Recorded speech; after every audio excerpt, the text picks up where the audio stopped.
Rail star असलेल्या रोहिणी पारादे यांनी आपल्या हॉटेलमध्ये जीवन संपवलं. पण या घटनेत सत्य वेगळंच आहे. हा व्हिडिओ पाहिल्यानंतर आपल्याला पूर्ण समजेल. कालपासून ही बातमी वृत्तवाहिन्या आणि सोशल मीडियावर मोठ्या प्रमाणात चर्चेत आहे. सोलापूर जिल्ह्यातील एका छोट्याशा गावात राहणारे एक जोडपे काही महिन्यांपूर्वी अचानक प्रकाशझोतात आले होते. इंस्टाग्रामवरील रील्स, यूट्यूबवरील ब्लॉग्स आणि गावाकडच्या बोलीभाषेत तयार केलेले त्यांचे साधे पण मनोरंजक व्हिडिओ प्रेक्षकांच्या पसंतीस उतरले. पाहता पाहता या नवरा बायकोच्या जोडीने हजारो लोकांच्या मोबाईल स्क्रीनवर आपली वेगळी ओळख निर्माण केली.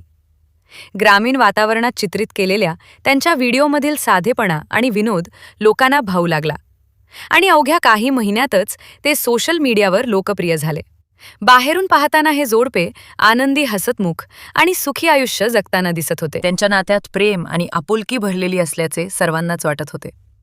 मात्र या हसऱ्या चेहऱ्यांमागे एक मोठं वादळ दडलेलं होतं याची कल्पना बाहेरील कोणालाच नव्हती.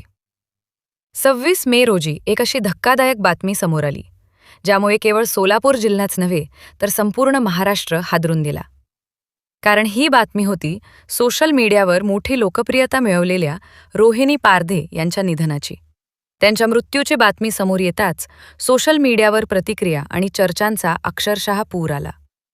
नेहमी हसतमुख, आनंदी आणि उत्साही दिसणाऱ्या रोहिणी यांनी इतकं टोकाचं पाऊल का उचललं, असा प्रश्न अनेकांच्या मनात निर्माण झाला.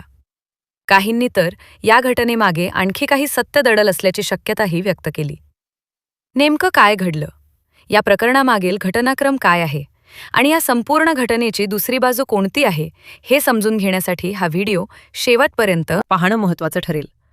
कोणत्याही घटनेकडे पाहताना त्या व्यक्तीची पार्श्वभूमी, तिचा प्रवास आणि त्यामागील परिस्थिती समजून घेणं आवश्यक असतं. त्यामुळे या प्रकरणाचा संपूर्ण घटनाक्रम आपण सुरुवातीपासून जाणून घेणार आहोत. या कथेची सुरुवात होते सोलापूर जिल्ह्यातील मंगळवेढा तालुक्यात असलेल्या ब्रह्मपुरी या छोट्याशा गावातून, जिथून पुढे घडणाऱ्या घटनांनी संपूर्ण राज्याचे लक्ष वेधून घेतले. ब्रह्मपुरी गावात राहणारे निलेश पारधे हे स्थानिक पातळीवर पत्रकारितेशी संबंधित काम करत होते.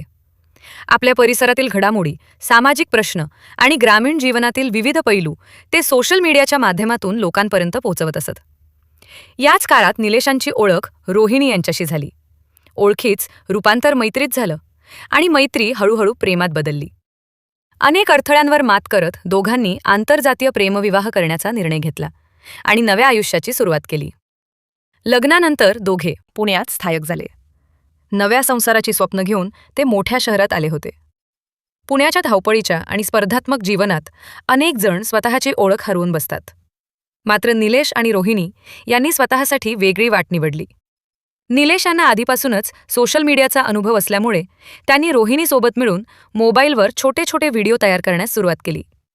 सुरुवातीला त्यांचे व्हिडिओ अगदी साधे आणि दैनंदिन आयुष्याशी निगडीत होते.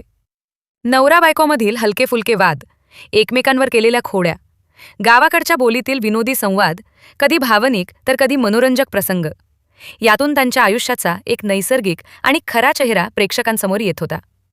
सर्वात महत्त्वाची गोष्ट म्हणजे त्यांच्या व्हिडिओमध्ये कृत्रिमता जाणवत नव्हती. ते जे दाखवत होते ते प्रेक्षकांना वास्तव आणि आपल्याच घरातील गोष्टींसारखं वाटत होतं. त्यामुळेच लोक कॉन्टेंटशी जोडले गेले. हळूहळू त्यांच्या व्हिडिओना चांगला प्रतिसाद मिळू लागला. इंस्टाग्रामवरील रील्स व्हायरल होऊ लागल्या. फेसबुकवर व्हिडिओ मोठ्या प्रमाणात शेअर होऊ लागले आणि येट चॅनलवरील सबस्क्रायबर्सची संख्या ही झपाट्याने वाढू लागली. अवघ्या काही महिन्यातच निलेश आणि रोहिणी पारधे ही जोडी सोशल मीडियावर एक ओळखीच नाव बनली. विशेषतः सोलापूर जिल्ह्यात आणि आसपासच्या भागात त्यांची लोकप्रियता लक्षणीयरित्या वाढली होती. त्यांच्या प्रत्येक नव्या व्हिडिओची लोक आतुरतेने वाट पाहू लागले होते. लोक त्यांना रील स्टार जोडक म्हणून ओळखू लागले होते. पण याच टप्प्यावर या संपूर्ण कथेला एक अनपेक्षित वळण मिळालं. आता आपण या प्रकरणातील अत्यंत महत्त्वाच्या भागाकडे येत आहोत. त्यामुळे हा भाग काळजीपूर्वक ऐका. सोशल मीडियावर मिळालेल्या लोकप्रियतेला व्यवसायाचे रूप देण्याचा निर्णय रोहिणी आणि निलेश यांनी घेतला. त्यातूनच जन्म झाला हॉटेल ग्रामपंचायत या उपक्रमाचा. सोलापूर मंगळवेढा महामार्गावर सुरू झालेले हे हॉटेल अवघ्या काही महिन्यातच चर्चेचा विषय बनलं. कारण हे फक्त एक हॉटेल नव्हतं, तर सोशल मीडियावरील प्रसिद्धीचं प्रत्यक्ष वास्तवात झालेलं रूपांतर होतं. लोक तिथे केवळ वहण्यासाठी येत नव्हते, तर सोशल मीडियावर प्रसिद्ध झालेल्या त्या जोडप्याला प्रत्यक्ष पाहण्यासाठी येत होते. हॉटेलमध्ये आलेल्या पाहुण्यांशी संवाद साधणं, गावाकडच्या चवीचे पदार्थ तयार करणं, किचनमधील कामाचे क्षण आणि ग्राहकांसोबतच्या गप्पा हे सर्व पुन्हा व्हिडिओच्या माध्यमातून सोशल मीडियावर झळकू लागलं. रोहिणी स्वतः हॉटेलच्या कामात सक्रिय होत्या. त्यांच्या उपस्थितीमुळे हॉटेलची लोकप्रियता आणखीन वाढू लागली. दिवसेंदिवस गर्दी वाढत गेली. केवळ सोलापूरच नव्हे तर आसपासच्या अनेक जिल्ह्यातून लोक हॉटेल ग्रामपंचायतला भेट देऊ लागले. काही प्रसिद्ध व्यक्ती आणि स्थानिक राजकीय नेत्यांनीही येथे भेट दिली. बाहेरून पाहता सर्व काही स्वप्नवत वाटत होतं, पण अनेकदा जे दिसतं ते संपूर्ण सत्य नसतं. सोशल मीडियावरच हस्तकेत आयुष्य आणि प्रत्यक्ष आयुष्य यांच्यामध्ये मोठी दरी असू शकते. आणि कदाचित अशीच एखादी दरी हळूहळू वाढत होती. कारण प्रसिद्धी जितक्या वेगाने वाढत होती तितक्याच वेगाने वाढत होता जबाबदाऱ्यांचा आणि तणावाचा भार. हॉटेलचा वाढता व्यवसाय, कर्मचारी व्यवस्थापन, ग्राहकांच्या अपेक्षा, आर्थिक गणित, सोशल मीडियासाठी सातत्याने नवीन कॉन्टेंट तयार करण्याची गरज आणि कायम आनंदी दिसण्याचा दबाव, या सर्व गोष्टींचा परिणाम त्यांच्या वैयक्तिक आयुष्यावर होऊ लागल्याचं सांगितलं जातं. स्थानिक पातळीवर अशीही चर्चा होती की व्यवसायाचा विस्तार करण्यासाठी आणखी शाखा सुरू करण्याच्या योजना आखल्या जात होत्या. मात्र कोणताही व्यवसाय उभा करणं जितकं कठीण असतं त्याहून कठीण असतं त्याला टिकवून ठेवणं. प्रसिद्धी मिळवणं सोपं असतं, पण ती टिकवण्यासाठी मानसिक, शारीरिक आणि आर्थिकदृष्ट्या मोठी किंमत मोजावी लागते. याच काळात दोघांमध्ये काही कारणांमुळे मतभेद वाढू लागल्याच्या चर्चाही परिसरात सुरू झाल्या होत्या. मात्र त्यांच्या सोशल मीडिया पोस्ट आणि रील्समध्ये सर्व काही पूर्वीसारखंच आनंदी आणि सुरळीत दिसत होतं. विशेष म्हणजे घटनेच्या अवघ्या 2 दिवस आधी रोहिणी यांनी एक व्हिडिओ पोस्ट केला होता. त्या व्हिडिओमध्ये त्या नेहमीप्रमाणे आनंदी आणि उत्साही दिसत होत्या. म्हणूनच 26 मे रोजी घडलेली घटना अनेकांसाठी धक्कादायक ठरली. त्या दिवशी दुपारच्या सुमारास दोघेही नेहमीप्रमाणे हॉटेलमध्ये उपस्थित होते. ग्राहकांची ये-जा सुरू होती. किचनमध्ये काम सुरू होतं आणि सर्व काही नेहमीसारखंच दिसत होतं.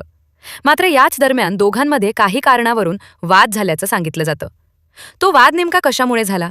आर्थिक कारणं होती का? की काही वैयक्तिक मतभेद होते? या प्रश्नांची स्पष्ट उत्तरं अद्याप समोर आलेली नाहीत. पण या वादानंतर रोहिणी थेट किचनच्या दिशेने गेल्या. सुरुवातीला निलेशांना त्यात काही विशेष वाटलं नाही, कारण नवरा-बायकोमधील किरकोळ वाद ही सामान्य बाब मानली जाते. पण पुढच्या काही मिनिटात जे घडलं त्याने सर्व काही बदलून टाकलं. निलेश किचनच्या बाहेर मोबाईल पाहत बसले होते. काही मिनिटे गेली पण रोहिणी बाहेर आल्या नाहीत. किचनमधून कोणताही आवाज येत नव्हता. त्यामुळे निलेशांनी त्यांना आवाज दिला. मात्र आतून कोणताही प्रतिसाद मिळाला नाही. किचनचा दरवाजा आतून बंद असल्याने ते घाबरले. त्यांनी खिडकीतून आत पाहिलं आणि त्यांच्यासमोरच दृश्य पाहून ते हादरून गेले. रोहिणी बेशुद्ध अवस्थेत दिसत होत्या. क्षणातच गोंधळ उडाला. आजूबाजूचे लोक धावत आले. दरवाजा तोडण्यात आला आणि त्यांना तातडीने रुग्णालयात नेण्यात आलं. मात्र या घटनेची बातमी वाऱ्यासारखी पसरली.